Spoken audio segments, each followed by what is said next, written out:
रहलो डर कबले रहिए जा खड़ा गे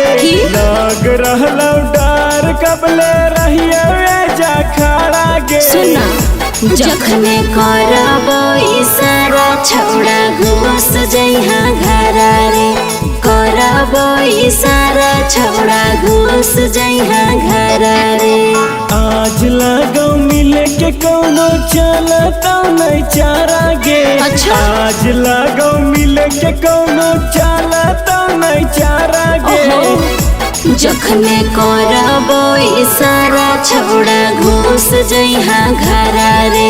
करबो इशारा छौड़ा घुस जइहा घरा रे ए बुझली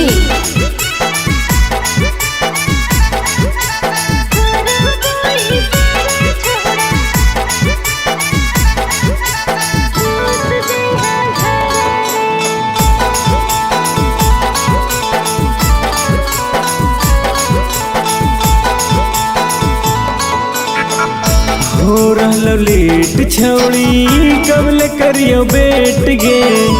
हाली से खोले आके घरवा के गेट गे हे रे की बताइयो अभी ओले छौड़ा हके माया रे जागल कैसे बोलियो तोरा हके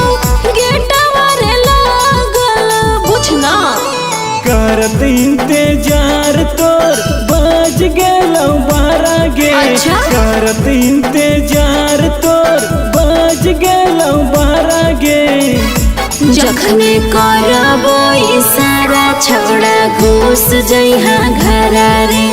करबो इशारा छौड़ा घुस जइहा घरा रे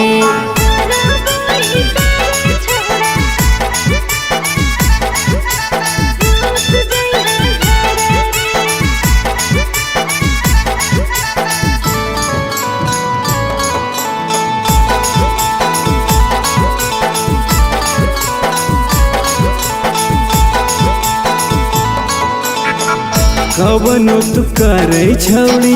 मिले के उपैया ठीक हो करो ही बहाना खाली मिले के समैया हे रे ऐसे ना हो नुक जइहा छौड़ा रे देवलवा में सट के खोलबो जब गेट ता तू आए जइहा झट से ठीक हो संजीव सरफराज के माना बहारा गे अच्छा। संजीव सरफराज के माना बहारा गे जखने करबो इशारा छौड़ा घुस जइहा घरा रे करबो इशारा छौड़ा घुस जइहा घरा रे ए रे बुझली ना।